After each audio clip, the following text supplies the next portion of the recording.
안녕하십니까 주식초등학교 구독자 여러분, 머니투데이 방송 뉴욕 특파원 염현석 기자입니다. 네.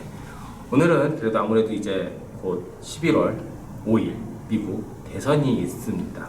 전 세계 이제 초미의 관심사긴 한데요. 어느 후보에 따라서 성향도 많이 달리고 우리나라에 미치는 영향도 많이 달라질 거라고 생각하고 있습니다. 그래서 오늘은 한번 그 관련해서 전문가 두 분이랑 한번 얘기를 해보려고 여기에 모였습니다. 그래서 먼저 각자 소개를 들어보고 여러 가지 질문들 이어나가도록 하겠습니다. 먼저. 안녕하세요. 시민참여센터의 김동찬입니다.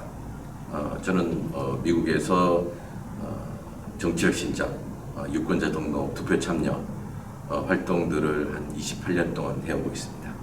네, 안녕하세요. KCC 한인동포에 관한 남경훈입니다. 저는 이쪽에 계신 한인동포들의 권익과 또 문화와 여러 가지를 도와드리는 일을 하고 있습니다. 네, 아무래도 우리 대선이 우리나라에 어떤 영향을 미치는가, 그리고 이제 그 영향이 사실 크게는 여기에 있는 우리 동포들, 그리고 작게는 여기에 있는 우리 동포들, 크게는 뭐 여기 저처럼 나와 있는 이런 주재원들, 더 크게는 이제 우리나라 기업, 우리나라 국민에도 많은 영향을 미칠 수 있어서요. 오늘은 우리나라와 관련된 여러 가지 이야기를 한번 해보도록 하겠습니다. 먼저 뭐 대부분 다들 아시겠지만 미국의 대선 후보가 두 명입니다. 크게 이제 해리스 부통령과 이제 도널드 트럼프 전 대통령인데요. 먼저 그 두 사람은 좀 어떤 성향의 사람인가요?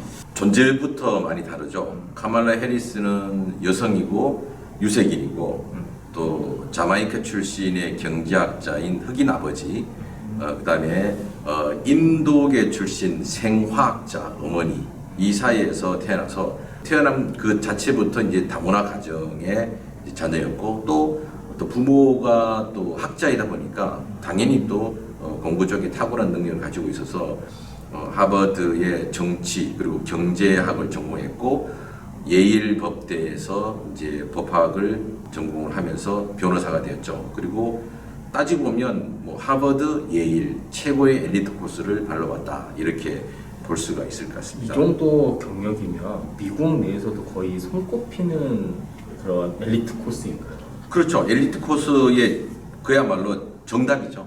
근데 이제 트럼프 대통령은 반면에 백인이고 남성이고, 아버지는 이제 이민자 가정에, 할아버지가 이민 왔고 아버지는 이민자 가정에 이제 2세대고 어머니는 바로 그때 스코틀랜드에서 이민을 왔고 해서 어머니는 이민자 가정. 근데 이제 태어날 때부터 아버지가 이 브루클린 일대에서 부동산 사업을 해서 금수저라고 볼 수 있었죠, 그 시대에. 그리고 또 이분은 또 쇼에 관심이 많아서 또 리얼리티 쇼 같은 데 나왔고, 그 특성은 지난번 대통령 때도 보아왔지만 반주류, 반엘리트 이런 특성들이 좀 강하죠. 관장님이 보시기에는 이 두 후보가 좀 어떻게 좀 비슷하면서도 좀 다른 점들도 있을 것 같거든요. 물론 다른 점이 더 많겠지만 비슷한 점은 뭐 어떤 게 있을 것 같고, 뭐 다른 점은 또 어떤 게 좀 있는 것 같으신가요? 뭐 해리슨 후보 같은 경우는 바이든 대통령에 이어서 이제 굉장히 진보적인 성향을 많이 갖고 있죠. 그래서 바이든의 기본 정책으로 갖고 있던 의료개혁과 또 기후변화 대응, 또 교육기의 어떤 확장, 뭐 이런 성소수자의 권리 보호, 이런 거에 이제 중점을 두고 있고요. 뭐 그러다 보니까 젊은 세대하고 또 소수민족 유권자들을 대체적으로 겨냥해서 이번 선거에 임하는 것 같고요. 또 여성이기도 하고요. 반대로 트럼프 대통령은 뭐 공화당의 전통적인 보수주의를 지키고 또 가장 무엇보다도 이제 미국 우선주의, 자국주의에 대한 게 굉장히 강조가 돼 있죠. 그래서 경제 성장을 위한 어떤 감세 조치, 그러니까 본인의 국가, 그러니까 미국이라는 나라를 보호하기 위한 게 굉장히 강하죠. 그래서 뭐 사실 트럼프 대통령 재임 시에도 저희 나라가 뭐 FTA나 아니면은 또 우리 그 주한미군이 있는 어떤 과세 부분, 비용 부분에 있어서 많은 부분을 한국에 부담시키게 한 주력적인 인물이기도 하지 않습니까? 네. 두 후보가 경제 정책적인 면에서 어떻게 보면 좀 일맥상통한 게 좀 있더라고요. 어찌 됐건 중국을 조금 견제를 하고 미국 내 제조업을 좀 활성화를 시키자. 뭐 이런 거에 대한 가치는 조금 비슷한 것 같은데 그걸 좀 풀어나가는 방법은 조금 다른 것 같습니다. 미국이 중국을 경계하기 시작한 것은 오바마 대통령 때부터였거든요. 오바마 대통령 때 Pivot to Asia라고 하면서 그동안 미국이 유럽 방어에 치중했다면 이제는 아시아로 돌아와서 아시아 지역의 미국의 동맹 체제라든지 이런 군사적 관계들을 강화해야 되겠다. 왜? 중국을 두고 이야기하는 거거든요. 중국이 또 왜 그렇게 생각을 하냐면 시진핑이 들어와갖고 뭔 이야기를 했냐면 태평양 바다는 미국 혼자 서기에는 너무 넓다. 이 이야기를 하면서 미국이 화들짝 놀란 거죠. 그만큼 중국이 원래는 이제 등사풍이 대국 굴기는 100년 이후이나 하고 앞으로 적어도 30년 이상은 도강양해를 통해서 힘을 키우고 어두운 곳에서 힘을 키우고 중국의 대국 굴기를 해야 된다라는 이야기를 했는데 시진핑은 30년 만에 대국 굴기에 나서게 된 거죠. 이제 그 과정도 그 부분이 하나 있었고 또 트럼프 대통령 때 이제 책사라고 불렀던 스티브 배넌 이제 이 양반이 또 백인 우월주의, 백인 민족주의의 활동가이고 이제 어떤 정치적인 영향력을 가지고 있는 그런 사람인데 늘 유럽의 백인 우월주의자들하고 이제 회의를 하고 그러면 앞으로 100년 이 서구가 이 지구를 다스리려면 우리의 가장 큰 도전인 중국의 아킬레스건을 끊어놔야 된다. 그래서 어쩌면 우리는 10년 안에 중국과 전쟁을 해야 될지도 모른다.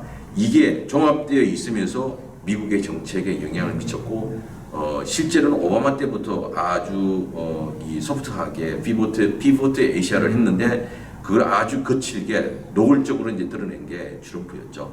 그런데 그 방향은 공화당이나 민주당이나 똑같다고 생각하시면 될 것 같습니다. 관장님께서는 여기에서 이제 우리 교민들이 이제 많이 하다 보면 아무래도 민주당 정권 때도 있고 트럼프 정권 때도 있고 공화당 정권 때도 있고 여기 트럼프 정권 때는 너무 좀 특수해서 좀 나눠볼게요. 이렇게 한 세 개를 많이 하면서 좀 직접적으로 많이 대면을 많이 하셨을 것 같은데 좀 비교해보면 좀 어떤 차이점이 좀 있었나요? 아무래도 이제 좀 불안해하시는 입장이 크죠. 트럼프 재임 시에도 그렇고 또 지금의 선거에 입각해서도 트럼프 대통령이 만약에 당선이 되면 사실은 저희는 좀 이민자잖아요. 그래서 트럼프의 그 정책 자체가 반이민 추구하는 입장이기도 하다 보니까 실제적으로 이제 여기 신분이 확정되지 않으신 분들, 뭐 영주권자라든지 또 영주권을 받았지만 아직 시민권을 받지 못하신 분들은 굉장히 불안해하고 있죠. 그리고 경제적인 상황도 사실은 뭐 아까 김동찬 대표님 말씀하신 것처럼 트럼프는 사실 금수저 출신이지 않습니까? 그러니까 어떤 서민들 정책에 대해서 관심이 사실 좀 결여되어 있다고 보는 게 맞아요. 그래서 정책적인 부분에서 경제 정책 자체도 저 있는 자를 좀 위하는 세금에 대한 부분도 또 있는 자 위주로 가는 이러다 보니까 사실 일반적인 동포 입장에서는 좀 갈림이 있을 수 있고요. 반대로 또 저희 여의도 보수분들이 계시거든요. 그분들이 생각하기에는 아무래도 미국의 어떤 자국 정책, 자국 보호 정책을 또 선호하시는 분들도 계시고 좀 갈려지는 것 같습니다. 제가 어제 트럼프 랠리를 갔다 왔거든요. 뉴욕에서 있었던. 근데 거기에서 특이하게 성조기 빼고 국기를 들고 다니는 부류가 딱 두 나라가 있었어요. 하나는 일본. 그리고 우리나라 이렇게 두 국가의 국기가 이렇게 막 들고 유세를 같이 하러 다니시더라고요. 왜 그럴까요? 그러니까 우리나라도 아니고 자기네 나라도 아닌데 그 국기를 들고 다니면서 유세를 하더라고요. 그 한국과 일본이라는 것을 이제 동맹으로 삼아서 우리는 나아간다. 뭐 이런 그 이야기라고 볼 수 있는데 그거는 뭐 태극기는 지난번 그 의사당 점거 들어갈 때도 태극기가 있었어요. 아, 그때도 있었어요. 네, 태극기 유일하게 갖고 들어가시는 분들도 계셨죠. 그렇군요. 열성 지지자들이 참 많은 것 같은데 지금 일단 관심사는 어찌됐건 과연 누가 될까? 좀 있습니다. 지금 뭐 판세를 보면 전체적인 표수는 해리스 부통령이 많을 수 있다. 그런데 2016년처럼 어찌됐건 선거인단으로 가야 되는 건데 선거인단은 트럼프가 경합주에서 우세가 조금씩 점쳐지는 게 있어서 트럼프가 좀 많이 우세하다라는 여러 이런 지역 여론들이 좀 있습니다. 미국 내 어떻게 보세요? 저는 개인적으로 이번 선거 진행의 방식은 개표에서 트럼프가 압도적으로 이겼다. 두 번째 방식은 트럼프가 자신의 승리를 선언했다. 저는 이 두 가지 방식으로 가지 않을까 생각을 합니다.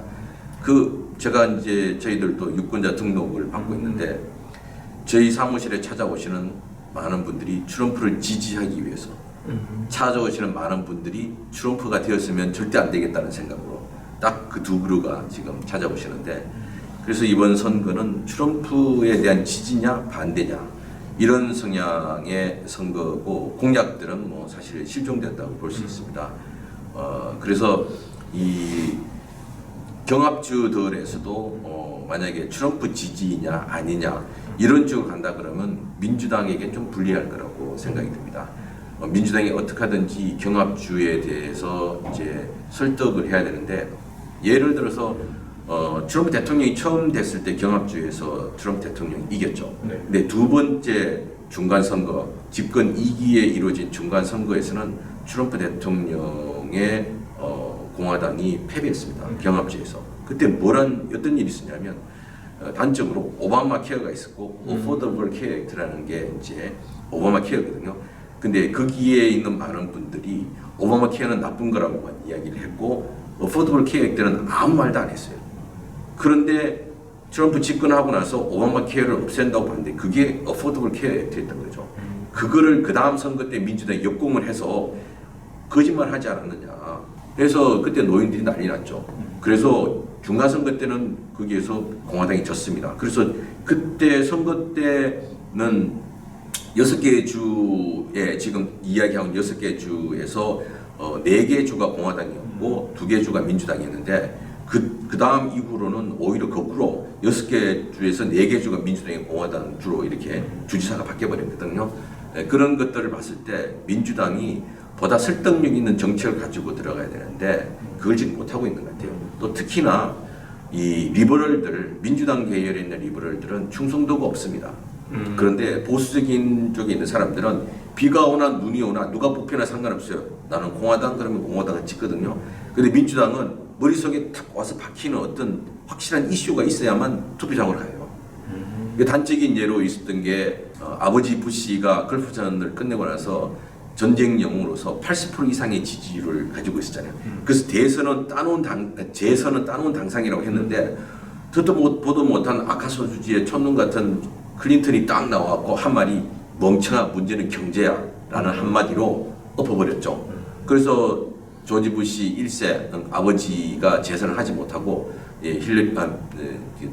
클린턴 대통령이 이제 당선이 되는데 바로 이러한 아젠다를 지금 민주당이 내놓지 못하고 있는 것 같아요. 정권이 바뀔 때 미국도 이제 정권이 뭐 2번, 8년에 한 번, 4년에 한 번 이렇게 조금씩 바뀌잖아요. 바뀌다 볼 때 미국은 그 정권의 변화에 가장 중요한 게 먹고 사는 문제를 어떻게 하느냐에 따라서 좀 많이 갈리는 것 같아요. 아까 말씀하신 것처럼 아버지 부시도 그렇고 아들 부시도 리먼 나오면서 이제 인기가 없었는데 더 없어졌고 오바마 전 대통령 같은 경우 물론 재선까지 했지만 트럼프 대통령이 극심한 보호주의라는 걸 보면서 공화당이 다시 가져가고 또 이번에 바이든이 그게 너무 싫어서 또 반발적으로 바이든 대통령이 됐다가 또 지금 또 경제가 또 이 모양이다 보니까 이런데 뭐 권대님 같은 경우에는 여기에서 실제로 많은 분들을 만나보시면 요즘에 살기 좀 어떻다라고 하시죠? 미국에서 저는 너무 힘들거든요. 경제적으로 사실은 굉장히 힘들죠. 지금 힘든 상황이고, 뭐 사실 그 팬데믹 이후로 정부가 많은 자금을 풀었죠. 하지만 실질적으로 그게 거시경제에 효과가 반영되어 있느냐, 그거는 좀 한번 생각해 봐야 될 문제인 것 같고요. 지금 두 후보가 지금 얘기하는 것도 이 경제적인 성과를 낼 수 있느냐 없느냐 이 차이거든요. 그래서 지금 트럼프도 지금 이제 같이 선거운동을 하시는 분도 결과적으로는 자본 있는 사람을 끌어들여서 그 효과를 좀 보고 싶어 하는 부분이 있고, 해리스 후보 같은 경우도 지금 보면은 기존적으로 자기가 끌고 왔던 공약들에서 이제 이끌어갈 수 있는 부분, 그러니까 바이든보다는 낫다는 부분을 이제 끌고 가려는 게 주로 부분이죠. 그 부분 중에 하나가 젊다는 부분, 그다음에 여러 가지 둘의 어떤 경험이 있다는 부분, 지지계층이 다양성을 가지고 있다는 부분, 인종적으로도 그렇고 또 성별적으로도 그렇고 이런 부분을 많이 부각시키려는 것 같습니다. 바이든의 인기는 어때요? 바이든의 인기는 사실은 뭐랄까요, 좀 나이가 있으셔서 많이 우려했던 부분들이 있죠. 그래서 이분 바이든에 대한 불안감, 경제적 강제, 미국 같은 경우는 좀 강한 드라이브가 필요한 나라이기도 한데 과연 그 강한 드라이브를 이분이 할 수 있었던가, 이런 부분들, 그다음에 각종의 유세 활동을 통해서 보여준 이분들의 또 건강적인 또 우려들, 이런 부분들이 힘든 부분으로 다가오지 않았나 싶어요. 이게 사실 보면 이제 우리나라에 누가 되든지 어떤 영향을 미칠 건지에 대한 관심이 굉장히 크잖아요. 근데 해리스 부통령 같은 경우에는 어찌 됐건 바이든 대통령의 정책을 승계하는 부분도 좀 있고 공약도 좀 비슷해서 사실 지금에서 조금 더 이제 또 발전되거나 큰 변화는 없을 거라고 예상이 되는데, 트럼프 전 대통령이 되면 요동을 칠 거다라는 이제 예상이 많은데, 특히 우리나라는 약간 타겟 중에 하나다라는 이야기도 좀 있거든요. 어떻게 좀 보시나요? 미국이 독립선을 한 지 247년이 되었죠. 역사적으로 보면 저는 어떤 제국도 나라도 처음 시작했던 아이덴티티 그대로 가지고 있는 나라는 300년을 넘긴 나라는 없다고 봅니다. 대부분 천년의 로마도 따지고 보면 왕국에서 공화제로, 공화제에서 황제 국가로 가는데 300년이 안 걸렸어요. 우리 조상들이 살아왔던 조선만 하더라도 500년이라고 하지만 사실 병자호란 때 멸망하고 청의 세계관에서 명의 세계관으로 바꾼 거 아닙니까? 그래서 서바이벌 한 것인데 미국이 지금 247년이거든요. 전 트럼프 대통령이 나와서 저렇게 하는 것에 대해 사람들이 열광하는 것은 뭐냐면, 이제 기존의 미국의 방식에 대해서 사람들이 시켄타이얼드 했다는 거거든요. 그리고 뭔가 새로운 것을 갈망하는 사람들도 그쪽에 가 있습니다. 근데 이제 민주당은 그것보다는 계속 지금에 있는 민주주의를 지켜온 민주당의 가치들을 이어가면서 이 미국을 연장시켜야 된다는 관점이 되게 많고, 이 공화당도 늘 그래왔는데 어느 날 갑자기 트럼프가 나타나면서, 트럼프가 아웃사이더잖아요. 네. 아웃사이더고 반 엘리트 비주류이기 때문에 자기 하고 싶은 이야기, 지금 미국에 있는 문제를 다 이야기하면서 이런 미국은 싫어.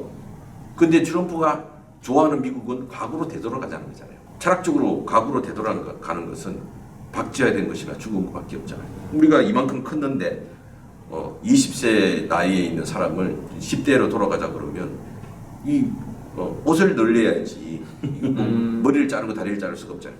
그게 지금 위험한 것이지. 사실 뭔가 변화를 해야 되고 바꿔야 된다는 사람들이 갈망이 트럼프한테 나타난다고 보거든요. 그래서 저는 지금 미국이 변화해야 될 시점인데 민주당은 그 변화에 대한 비전을 제시하지 못하는 것이고, 트럼프는 전통적 공화당의 노선을 벗어나서 이 공화당의 비전보다는 자신이 생각했던 지금은 지금 이대로 우리 살 수가 없어, 뭔가를 바꿔야 돼, 뒤집어 엎어, 이러한 성향에 가기 때문에 이 경제라는 것은 늘 꾸준하게 예측 가능한 상황으로 가야만 투자를 할 것인지 안 할 것인지를 하는데, 지금 트럼프가 나와서 어떤 방식으로 할 것인가가 너무 불확실한 상황을 만들어내는 것도 있고, 또 거기에 따라서 또 트럼프의 경제관념이라는 것은 자기 그 부동산 개발업자잖아요. 모든 것을 자기의 갑의 입장에서 어떻게 하면 저를 을의 입장을 만들고 내가 이윤을 최대한을 만들 것인가에 늘 익숙해져 있던 사람이기 때문에 모든 경제적 관점은 내가 99를 가지고 너는 1로 먹고 살아, 이런 생각을 가질 수밖에 없다고 봅니다. 하나라도 주는 거에 감사해라. 원래 부자들이 있잖아요. 99석 가지고 있으면 한 석 가지고 있는 걸 빼앗아서 1000석을 채우려고 하는 게 부자들의 마음이잖아요. 트럼프가 딱 그런 마인드를 가지고 있다고 생각이 듭니다. 그래서 한국이 그런 트럼프의 생각을 잘 읽고 어떻게 대응할 것인가를 지금부터 고민해도 아마 시간이 없을 거라고 봅니다. 근데 뭐 이미 한국은 트럼프 재임 기간에 이미 많이 타격을 입었죠. 그래서 이미 알고 있고, 또 트럼프가 초지일관 계속 지키고자 하는 것도 자국 우선주의잖아요. 그러니까 지금 이미 한국에서도 나와 있는 게 다시 이제 주한미군에 대한 어떤 비용 부담에 대한 분담금에 대한 그 가중이 더 될 거라는 거. 그다음에 FTA에 대한 세금에 대한 퍼센테이지가 더 높아지라는 거. 뭐 결과적으로는 트럼프는 비즈니스맨 출신이잖아요. 그러니까 말씀하신 것처럼 자국의 이익을 또 자기의 이익이 우선이기 때문에 이분은 협치나 협력보다는 자기가 리드하는 걸 좋아하시는 분이거든요. 당연히 거기서 나오는 거를 대비해야지 되지 않을까라는 생각을 하고 있죠. 이제 국방의 문제도 보면 자꾸 한국이 너무 작은 그 주한미군 주둔비를 준다 그러는데 트럼프의 생각은 뭐냐면 시큐리티를 보낸 이유가 뭐냐면 시큐리티를 통해서 자기 회사의 이윤을 만들기 위해서 가는 거잖아요. 근데 주한미군이 가 있는데 트럼프는 아무리 생각이 이해할 수 있는 게 왜 우리 돈까지 쓰면서 주한미군이 가 있느냐 그거예요. 국방의 외교 전략의 문제 이런 것보다는 비즈니스 마인드이기 때문에 그래서 주한미군이 가 있으면 주한미군의 월급도 다 빼고 거기 들어간 유지 상각비도 다 하고 이윤도 남아야 된다라는 게 트럼프의 주한미군 배치에 대한 개념이라고 생각하십니다. 보호비를 받아야 된다라고 생각을 그렇죠. 하는 거군요. 네네. 오히려. 우리 시큐리티 가드를 보냈으니까 당연히 다 내고 우리는 그 안에서 미국의 이익을 해서 이윤을 남겨야 된다 이런 마인드죠. 이게 지금 저도 여기에서 여러 이제 나와 계시는 분들 좀 보면 가장 큰 문제가 우리가 작년에 우리나라가 대미 투자국 1위예요. 그러니까 그렇죠. 전 세계에서 가장 많이 미국에 그렇죠. 투자를 했는데 오 이거 공장 어떻게 해야 되냐 여기에 이제 투자하기로 했었더니 그 서약서대로 어떻게 해야 되냐 그리고 뭐 IRA라든지 칩스라든지 여기에서 이제 받기로 한 돈들이 있잖아요. 뭐 수조가 되고 우리나라 기업들 전체로 이제 수십조 사이즈가 되는 건데 그건 아직 못 받았단 말이에요 다. 근데 그게 행정명령 하나로 없어질 가능성도 있다. 이러면서 그렇죠. 되게 우려하더라고요. 그렇죠. 미국은 대통령이 공언을 하면은 그게 모든 약속이 지워질 수 있는 권리를 갖고 있죠 대통령이. 실제적으로 뭐 말씀하신 것처럼 뭐 서부의 텍사스 또 조지아에 굉장히 많은 부분에서 대한민국은 투자를 많이 했습니다. 기업들이 미국 스스로 미국 자체 내에 투자를 하고 공장을 세우고 배터리와 반도체 부분과 자동차 부분에 굉장히 많은 투자를 했음에도 불구하고 거기에 관련되는 어떤 이익은 사실 거둬들이지 못하는 입장이거든요. 예. 그 대표님은 어떻게 보시죠? 예를 들어서 80년대 미국하고 그 당시 소비에트하고 맺었던 전략무기 감축 협정 솔트. 소비에트는 그게 소비에트 의회를 통해하고 다 법으로 인정이 됐거든요. 네. 근데 미국은 결국 의회에서 통과시키지 못했습니다. 그래서 소비에트만 무기 감축 협정안을 진행시키고 있었고 미국은 안 했던 거죠. 소비에트하고조차도 이제 미국의 정치 시스템들이 이제 그런 거죠. 그러니까 의회가 제동을 걸지 못하는 거죠. 그런 상황들을 봤을 때 특히 이제 4년마다 선거를 해야 되고 길어야 8년간은 정부고 또 행정부가 대통령이 되었다 하더라도 의회가 누가 장악하느냐에 따라서 또 달라지기 때문에 미국이 지금은 완전히 이념 대 이념으로 되어 있기 때문에 되는 것도 없고 안 되는 것도 없는 이런 상황들이 계속 진행이 되잖아요.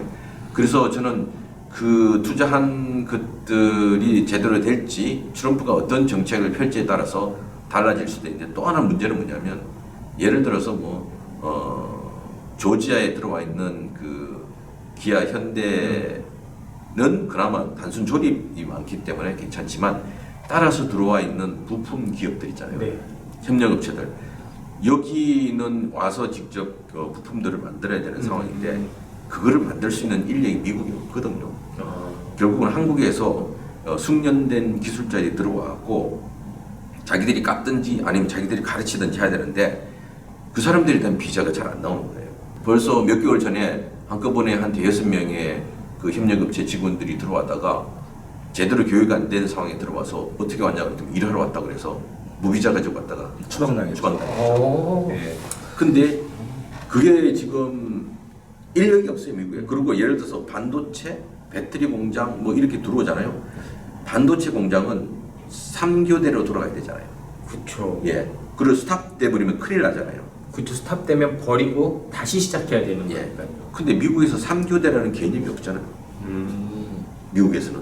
그리고 그 뭐 대학 졸업한 사람들은 전혀 3교대 이해 없죠. 그러니까 뭐 풀타임 때문에 되지 않는 이상은 쉽지 않은 내용이 되는 거죠. 그러니까 김성찬 대표님이 말씀하신 대로 지금 미국에 진출되어 있는 기업에서 일을 할 수 있는 인력적인 부분의 지원이 그렇게 쉽지 않아요. 그러면은 대부분의 메인 난리지를 갖고 있는 사람들은 한국에서 와야 되는데 거기에 대한 따라가는 어떤 제도는 따라오지 못하는 게 있는 거죠. 그러니까 조지아주를 만약에 우리가 얘기를 한다면은 예를 들어서 얘기를 했을 경우에 지금 기아 현대가 와서 조지아를 바꿔놨어요. 그러니까 조지아에서 결과적으로 한국 사람에 대한 이미지는 굉장히 높아져 있고 조지아라는 주를 경제적인 도움을 굉장히 많이 기여한 기업으로 되어 있지만 반면적으로 거기에 들어가 있는 한국인들이 그 혜택을 바라보고 있느냐, 그 기업들이 그 혜택을 다 바라보고 있느냐, 그런 건 또 아니거든요. 맞죠. 제가 얼마 전에 테네시주를 한번 갔다 왔는데 테네시주도 뭐 여러 지금 투자들이 많이 이루어지고 있고 덕분에 건설 경기도 조금 좋고 많이 올라가고 있다고 하더라고요. 근데 한식당이 하나도 없어요. 네, 맞습니다. 네. 그리고 한국 식당을 누가 내보려고 했다가도 잘 안 된다고 하긴 하더라고요. 네, 맞아요. 네. 저는 이제 반도체도 걱정이 되는 게 반도체 공장만 들어오는 게 아니고 소부장 업체도 들어와야 되잖아요. 그 생태계가 이루어져서 만들어져야 되는데 뭐 삼성이 짓는 반도체는 뭐 어떻게 해서 된다 하더라도 이 소부장 업체들의 노동자들에게 기술자들에게 비자를 주느냐 그게 안 준다는 거죠. 미국이 지금 이게 미국을 어렵게 만들고 있는데 외국에서 노동자가 들어온다는 것에 대해서 반이민의 감정이 되게 높잖아요. 그래서 그 외국인 노동자들을 받아들이는데 상당히 꺼리고 있거든요. 이거는 민주당이나 공화당이나 똑같은 입장이에요. 예를 들어서 이걸 때문에 한국이 FTA를 하고 나서 이 한국인 전문직 취업 비자를 신청을 했는데 벌써 10년도 훨씬 넘은 시간 동안에 거의 매 회기마다 한국인 전문직 취업 비자 그러니까 파트너 위드 코리아 액트라는 이게 법사위원회조차도 통과한 적이 없어요. 그리고 이걸 이야기하면 할수록 더 의원들로부터 반감을 사는 거예요. 미국으로 빠지고 있죠. 이거는 이민 비자도 아니고 그 비자를 변경할 수 있는 그런 비자도 아닌 전문직 취업 비자이거든요. 그런데 그것도 안 주는 거예요. 미국이 뭐냐면 예전에는 이게 팔러시의 문제였거든요. 근데 여성, 뭐 낙태, 그 다음에 이민 이게 팔러시의 문제인데 이제는 이념이 돼버렸어요. 좁힐 수 없는 강, 예. 건널 수 없는 강을 건너. 그런데 이건 이제 이념이 되니까 전선이 만들어져서 이렇게 갔다가 저렇게 갔다. 그러나 해결은 안 되는 이런 상황이 되어서 이제 반도체 공장이 들어온다 하더라도 생태계 조성을 하는 게 쉬워질 것인가? 소부장 업체들이 들어오려면 숙련된 기술자들이 들어와갖고 여기 있는 사람들을 가르쳐갖고 계속 유지를 하든지 해야 되는데 그 사람들 들어오는 거에 대해서 뭐 비자를 주고 싶어도 막혀 있는 거죠. 그리고 의회에 만약에 그 사람들 데리고 온다 그러면 공화당은 또 들고 일어날 거예요. 한국으로부터 수많은 노동자들이 들어온다고. 그럼 우리 일자리. 근데 그 일자리 일할 수 있는 미국에 숙련된 노동력이 없어요. 그리고 뭐 대통령마다 러스트벨트 지역의 자동차 공장에 있던 사람들 다시 뭘 하겠다 그러는데 지금 들어오는 자동차 공장은 그때 일했던 사람들이 일을 할 수가 없어요. 지금 만약에 철강 산업이 들어오면 그때 일했던 사람들은 그 철강 산업에서 일을 할 수 없어요. 왜냐? 완전히 달라진 새로운 철강 산업이 되어버렸기 때문에. 근데 그런 거에 대해서 미국이 그게 나가면 새로운 어떤 공장을 한다든지 새로운 어떤 비즈니스를 만든다든지 이런 거 없이 그냥 철수. 그러다 보니까 이제 미국에 이제 숙련된 노동자도 없고 이게 미국의 미래를 더 암담하게 만드는 거죠. 사실 이게 먹고 사는 문제 그리고 이제 앞으로 어떻게 먹고 살아가야 될 거에 대한 고민을 지금 우리나라 같은 경우에는 많이들 하고 있잖아요. 실제로 뭐 청년들 같은 경우에도 정말 새로운 길을 찾기 위해서 미국으로 이민도 많이 이제 고려하는 것 같기도 하고 한국에서도 이제 다른 새로운 산업들을 좀 많이 좀 도전도 좀 해보려고 하는데 사실 이런 도전의 아이콘은 미국이었거든요. 그래서 이제 가장 많은 유니콘 기업을 가지고 있고 그게 이제 실현화가 되고 가장 많은 1세대 부자를 또 탄생시키는 나라잖아요. 그 오래 계셨으니까 한 20년 전 이렇게랑 좀 비교해보면 이런 원동력이나 이런 성장 동력 미국을 어찌됐건 굴러가게 하는 이런 하나의 핵심 동력 중에 하나인데 이 측면은 좀 미국이 좀 어떻다고 보세요? 과거랑 좀 많이 달라지지 않았나요? 과거에는 사실 뭐 이민자들이 아메리칸 드림을 가지고 와서 실제적으로 컨비니언스스토어나 아니면 세탁소나 이제 이런 걸 통해서 이제 부를 축적을 했는데요.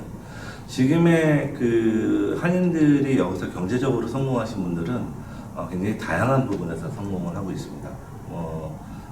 경제적인 부분, 그 다음에 파이낸스 쪽에 인볼브를 많이 하셔서 그쪽에 기업으로 가시는 분. 그러니까 스타트업 젊은이도 굉장히 많아졌고요. 실질적으로 예전에는 미국이 선두였지만 지금은 한국에 있는 솔루션들이 더 하이테크가 더 많은 걸로 알고 있고 그 다음에 거기에 관련돼서 이쪽으로 가져와서 더 성공한 케이스도 많이 있습니다.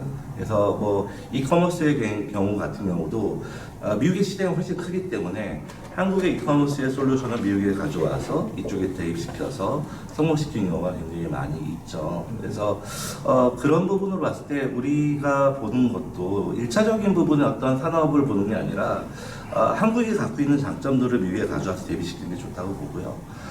배터리에 대한 어떤 그 배터리 시장 자체도 결과적으로는 중국의 우세했다가 지금은 한국이 거의 다 대부분을 차지하고 있는 입장이거든요. 그래서 미국 기업들도 과거에는 중국 배터리 기업을 선호를 하다가 지금 포드나 GM도 한국에 있는 기업들을 더 선호해서 좀 많은 계약고를 올린 걸로 보도가 됐지 않습니까? 그래서 저희가 나갈 바는 사실은 젊은이들이 또는 어르신께서 우리 차세들한테 성형되고 고용된 어떤 그런 고정관념으로 접근을 하는 게 아니라 이들이 정말 할 수 있는 워너비에 대해서 키워줄 부분이 상당히 있었다고 생각을 하고요. 한국 정부도 마찬가지로 미국에 있는 동포들이 나갈 바를 좀 물꼬를 터주는 정책적인 관심을 좀 더 줘야 되지 않을까라는 생각을 하고 있어요. 대변인 어떻게 보시나요? 예, 미국 상황이 많이 달라졌습니다. 지금부터 거의 한 16, 17년 전에 뉴욕타임스에 맨하탄의 밤을 지키는 코리안 델리 그로서리 이렇게 있었거든요. 근데 그때 그 이야기 했을 때 퀸즈 칼리지의 님벤가 교수님이 여기에는 한인들에 대한 분석 자료를 해놓으면서 근데 그게 10년 안에 다 사라질 거다. 그게 이제 자녀들은 전부 다 이제 여기서 고등교육을 받으니까 또 좋은 직장을 잡아가고 델리 그로서리 그 힘든 일들을 할 사람들은 없을 거다. 그리고 사실 델리 그로서리 하지만 남미에서 온 저임금 노동자들에 의해서 유지되고 또 그들에게 현금으로 이 페이롤들을 주고 근데 미국은 점차 이제 시스템에서 세금을 거둬들이기 위해서 하고 그게 이윤이 안 남을 거다. 그리고 또 그만큼 힘듦에도 불구하고 그거를 통해 가족을 먹여 살리겠다는 새로운 이민자들이 오지도 않을 거고 이제 그렇게 얘기했는데 그게 딱 그대로 맞았어요. 바로 지금부터 한 10여 년 전에 우리 그 평통 회장을 했던 권영애 회장님이라고 있고 또 그 친구분이면서 같이 평통 그 전임을 하고 또 한인 회장 했던 이세목 회장이 있었는데 권영애 회장님이 이제 갑자기 돌아가셨어요. 그 돌아가신 자리에 와서 이세목 회장님이 울면서 뭐라 그랬냐면 영애야 진짜 우리 그때 아무것도 없었는데 갑자기 웬 쓰레기통에 그냥 깨끗한 과일이나 야채들을 버리는 우리가 주워갖고 트럭에 싣고 오면 서로 그냥 박수치고 웃으면서 진짜 오늘 우리 땡 잡았다 라고 했던 게 엊그제 같은데 너 왜 이렇게 됐냐 그러면서 우는데 그게 뭐냐면 80년대 막 90년대 초만 해도 미국 농무성이 여기 농민들에게 이 혜택을 많이 줬어요. 그러니까 그날 물건을 파고 남은 거는 쓰레기통에 다 버리는 거예요. 농민 정부의 혜택을 받는 게 파는 것보다 더 나은 거죠. 그걸 파니까 한인들은 그걸 박스채로 주스다가 파는 거죠. 그러니까 공짜로 주스다가 팔았던 그 시대가 80년, 90년 초반이었던 거거든요. 근데 이젠 그런 시대가 없었어요. 그리고 여기 와서 뭐 사골 장사해서 돈 번 분들도 그때 다 그냥 꼬리, 뭐 뼈다귀 다 그냥 버리는 거였거든요. 그거 갖고 와서 이제 그런 미국의 시대는 아니에요. 그래서 한 이민을 와갖고 미국에서 진짜 여기에 전혀 모르기 때문에 우리는 바닥부터 시작을 해야 되는데 그런 비즈니스를 뭐 할 분도 한국도 옛날만큼 힘들지 않고 그런 것도 없고 미국도 그런 시대가 아니기 때문에 미국에 이민 와서 온다 그러면 진짜 하이 테크놀로지 분야에서 뭐 와하고 한다든지 그 이외에는 좀 그냥 무작정 이민 오는 것은 어렵다고 생각이 들고 한국 같은 경우도 이제 한국이 어느 정도 성장한 국가잖아요. 네. 성장한 국가면 옛날에 몸으로 뛰어서 주먹구구식이 아니라 구체적으로 분석하고 구체적인 데이터 하에서 비즈니스 영역들을 만들어가는 게 필요하다 보군요. 결국 거기에는 저는 외교가 달려있다고 봅니다. 미국이 오늘날 전 세계를 경영하는 이런 국가가 되는 건 뭐냐면 미국의 의회를 보면 의회의 외교 전문위원들 뭐 예를 들어갖고 아시아 태평양 외교 전문위원들이 10여 명이 되고 중동위원회 그 다음에 아프리카 위원회 이 대륙별로 이 외교 전문위원 그 서브 커뮤니티가 외교위원회 산하의 서브 커뮤니티가 있고 그 길을 받쳐주는 외교 전문위원들이 10여 명씩 있어요. 이 사람들이 그 나라의 외교 관련된 리서치를 하고 데이터를 모으고 그리고 또 그 사람들만 하는 게 아니라 경제에 관련된 사람들 심지어는 비영리 기관으로 거기 가서 활동하는 사람들 데이터까지 다 종합적으로 모아갖고 외교 정책을 바라보는 거거든요. 그런데 한국에는 당의 외교 전문의 한 명씩밖에 없어요. 한 명의 외교 전문이 있다는 것은 전 세계를 대상으로 아무것도 안 하겠다는 거 똑같은 거잖아요.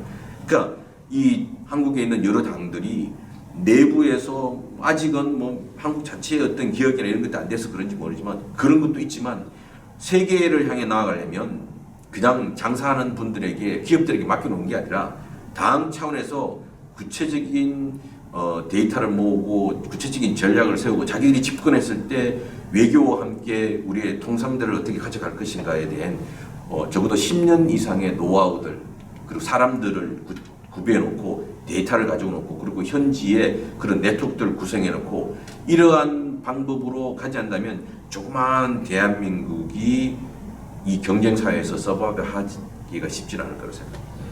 뭐 일례로 지난주에 그 중소기업진흥원에서 한국에 있는 유능한 스타트업 기업들을 모아놓고 호텔에서 IR 활동을 했죠. 저도 거기에 잠시 참여를 했는데 기술들이 저희가 갖고 있는 상상했던 것들을 그대로 재현을 해주고 있어요. 과거에 했던 것들을. 예를 들자면 지금 고령화 추세이기 때문에 알츠하이머나 치매를 앓고 있는 어르신들한테 게임을 진행을 하게 하면 그 게임에 진행하는 경우에 VR을 쓰면서 뇌파를 자극시켜주고 그 뇌파를 자극시키는 부분이 어디에 효과가 있으면 데이터로 반영을 시켜줘서 지금 현재 FDA를 진행을 하고 있다고 하더라고요. 저는 그런 걸 보면서 이런 것들이 한국이 갖고 있는 사실은 파워거든요. 제가 갖고 있는 기술력. 제조는 아니지만 저희가 갖고 있는 소프트웨어나 아니면 거기에 관련된 알고리즘을 통해서 의료기술로 진출을 하고 또 그거를 시장이 이렇게 많은 부분에서 좀 더 알릴 수 있는 부분이 좀 더 지원책이 좀 더 나아야 되지 않을까라는 생각을 했어요. 그러니까 호텔 한 군데서 하는 게 아니라 국가에서 정책적으로 그런 기업들을 좀 더 장려하고 문호를 넓히고 시장을 진출할 때 지원할 수 있는 부분을 좀 더 다각화로 하고 현지에 있는 기업들과 단체들한테 파이프라인으로 지원할 수 있는 네트워크를 구성을 해주면 지금보다 훨씬 나은 환경을 만들 수 있겠다는 생각을 했거든요. 뭐 그런 부분도 굉장히 아쉬운 부분이에요. 김동찬 대표님 말씀하신 것처럼 정치인들이 어떤 외교 부분에서 파이프라인을 할 때 그 한두 사람 갖고 그게 가능하겠어요. 이분들이 계속 나와야 되고 거기에 대한 여기에 있는 또 전문가와 또 현지에 있는 사람들과의 이 네트워크가 진행이 돼서 니즈를 찾아내고 보완책을 찾아내고 또 지원할 수 있는 기금을 마련하려면 그런 데이터가 조사가 사전에 돼야 되지 않을까 이런 생각이 좀 들었습니다. 사실은 그 FTA를 통과한 데 제일 중요한 거는 또한 의회의 영향력이거든요. 그렇죠. FTA가 이런 걸 다 하더라도 어떤 기술 실무적인 부분들 뭐 다 하더라도 의회가 FTA에 대해서 어떤 영향을 미친가가 되게 크거든요.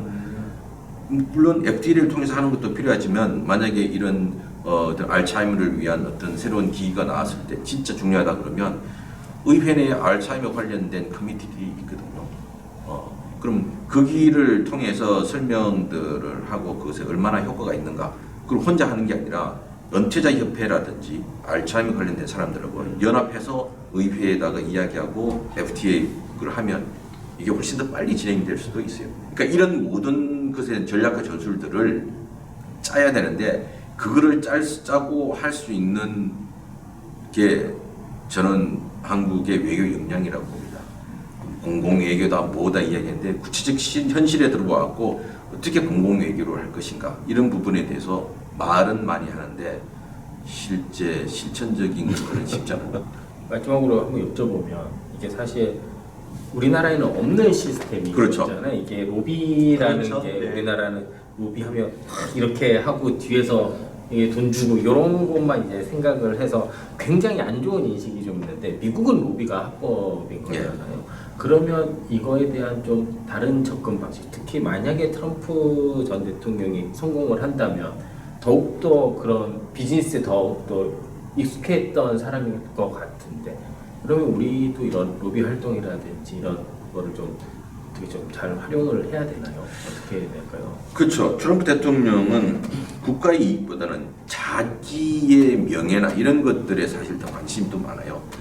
브라이티 쇼에서도 브라이티 전체보다 자기가 어떻게 집중을 받는가 이런 거기 때문에 그래서 어떤 미국 전체의 이익보다는 이거를 하면 트럼프 대통령의 명예나 이런 것들이 올라간다는 그런 내용들이 들어가는 어떤 다각적인 전략이 필요하지 않을까. 뭐 잘 연구를 많이 해봐야 되겠지만 그렇게 구체적으로 이해하는 게 필요하거든요. 또 로비를 하더라도 누가 트럼프 대통령하고 한 라인을 가지고 있는가 이것도 대단히 또 중요하고 이 양반은 정부 개통을 밟아서 올라오는 것을 늘 무시해왔잖아요.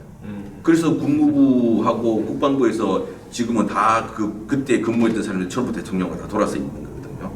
그래서 이 특이한 분이기 때문에 그런 부분들을 잘 파악하고 누가 트럼프의 한 라인을 가지고 있는가.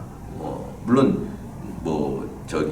그런 분들 지금 되려고 노력하는 분들도 많이 있겠지만 그런 이제 민주당이 된다 그러면 민주당도 크게 거기서 벗어나지는 않겠지만 그럼에도 불구하고 여기는 조직의 개통을 타고 올라가는 어차피 민주당이 오히려 더 전통주의니까 개통을 타고 올라가는 것에 더 두지 않을까. 특히 이제 의회 K-스트리트에 있는 로비스트 그룹들을 동원해서 하는 거고 또 로비도 일반 의원 한 명이 아니고 그 해당 커미티 체어를 어떻게 잘 구워 삼는가가 중요하거든요.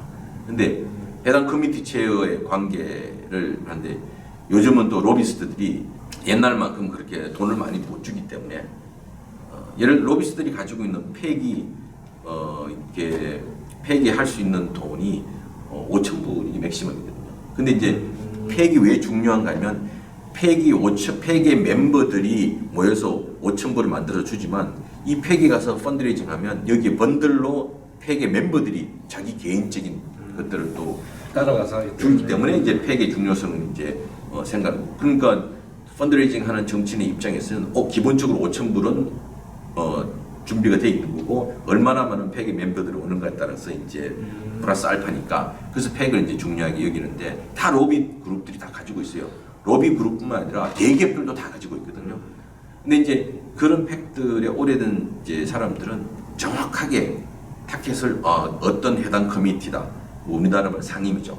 딱 해서 거기에 커미티 체어 아니면 뭐 랭킹 멤버 그러니까 간사 이렇게 해갖고 이제 들어가고 나머지 보트 할 때 반대하는 사람들이 있으면 가고 설득하는 자 이렇게 하는데 지금 여기 많은 한인 기관들이나 이런 데서 하고 있는 그 한국인 전문직 취업 비자 막 하고 있는데 지금까지 한국의 결론은 뭐냐? 계속 비자 한국인 전문직 취업 비자를 달라는데 그 캐러골리에 들어가는 그 비자가 법이 없는 거예요.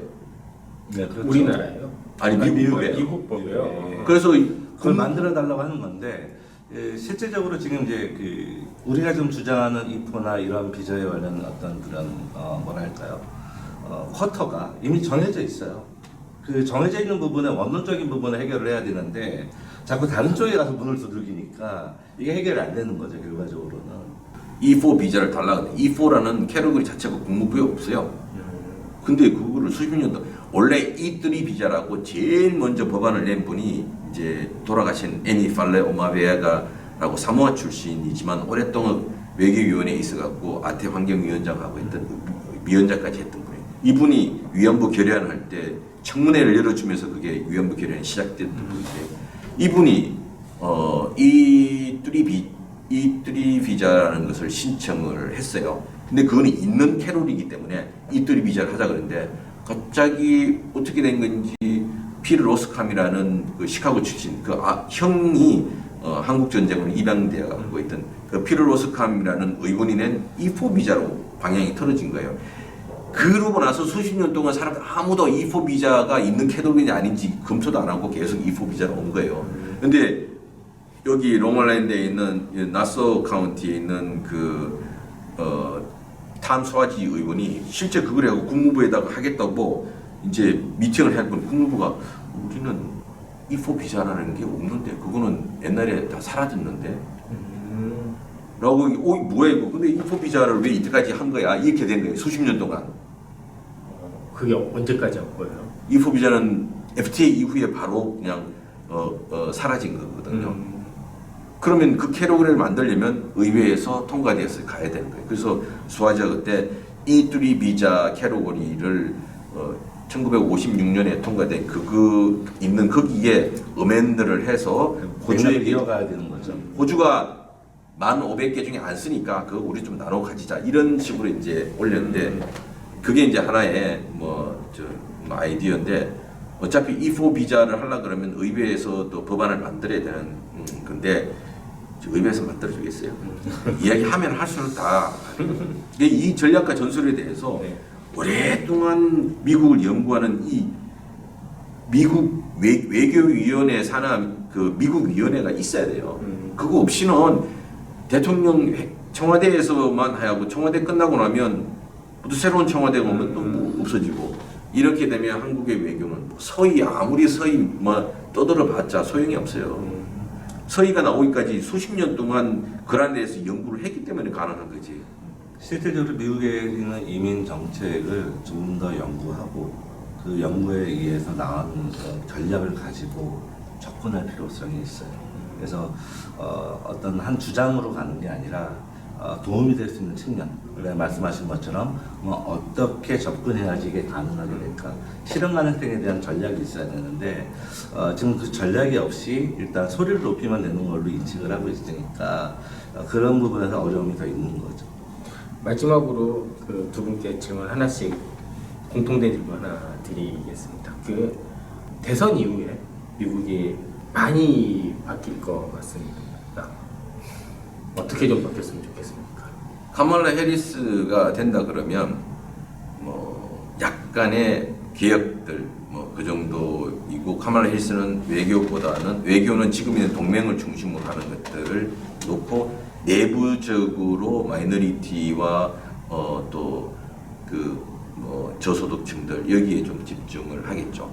그러나 이제 트럼프 대통령이 된다 그러면 지금 플랜 2025라는 게 있기는 있지만 그게 트럼프는 부정을 하지만 저는 그게 전면에 나서지 않을까 생각합니다. 그 플랜 2025라는 것을 오랫동안 미국의 백인 우울주의 집단에서 만들어왔던 그 플랜이거든요. 그리고 그 내용은 우리가 잘 모르지만 미국에 있는 기독교 근본주의하고 그 유대교하고의 연합에 의한 미국의 새로운 이념이라는 그 아래에 만들어진 모든 전략과 전술이거든요. 사람들은 그거에 대해서 이해를 잘 못하고 그냥 이게 나빠 이게 어떻게 이야기하지만 그 철학이 관통되는 것이기 때문에 어쨌든 새로운 미국 이게 거꾸로 가는 미국이든 미래를 가는 미국이든 간에 지금까지의 미국이 아닌 전혀 다른 미국의 모습을 만들려고 아마 할 겁니다. 한정님은 어떻게 기대를 하십니까? 해리슨 후보님이 돼서 이제 된다면 실제적으로 지금 한인 이민자들을 대상으로 생각을 한다면 문화의 다양성을 좀 더 인정해주고 그다음에 마이너리티에 좀 더 혜택을 줄 수 있는 제도적인 지원 방안들을 수용했으면 좋겠다라는 생각이 더 들고요. 거기에 이어서 한국 정부도 같이 파이프라인을 구축하려는 그런 노력들을 좀 더 해야 되지 않을까. 너무나 사실 우리가 뭐 미국의 우세되는 어떤 우호되는 그런 정책들을 많이 공약한다고 하지만 실제로 나온 공약들이 많이 없어요. 결과적으로. 그래서 실제적으로 그런 부분에 있어서 도움이 될 수 있는 부분들이 좀 접근이 필요할 것 같고요. 트럼프 대통령이 된다면 실질적으로 한국에는 분명히 새로운 감면이나 이런 부분들이 없을 거예요. 반대로 현지에 계신 어떤 사업가들은 그런 부분의 혜택을 볼 수 있는 또 반영이 될 수 있겠죠. 현지 사업가이기 때문에. 그래서 그런 부분들을 제가 밸런스를 잘 맞춰서 할 수 있는 부분. 그 다음에 아마도 트럼프 대통령이 되면 기존에 못했던 것들을 다시 하지 않을까. 임기 내에 못했던 것들을 다시 하지 않을까라는 생각이 들고, 뭐 강한 미국을 만들기 위해서 최대한의 노력을 할 거라고 봅니다. 근데 그 노력이 저희가 같이 실려갈 수 있는 부분이 분명히 있을 거라고 생각이 들어요. 왜냐하면 미국이 갖고 있지 않은 기술들, 저희가 갖고 있는 기술들을 현지에 생산하고 현지에서 노미네이트하는 그런 방법으로 한다면은 분명히 같이 올라갈 수 있는, 발전될 수 있는 그런 과정을 만들어낼 수 있지 않을까 좀 생각해 봅니다. 알겠습니다. 오늘 두 분 모시고 다양한 이야기 나눠봤는데 지금 뭐 대선 전이어서 이런 예측, 저런 예측 이런 게 많이 있는데요. 아마 대선 끝나고도 이런 자리를 또 한번 마련해서 그거에 대한 평가 그리고 앞으로 좀 어떻게 또 할지 그런 자리도 한번 또 마련해 보도록 하겠습니다. 지금까지 시청해 주셔서 정말 감사합니다.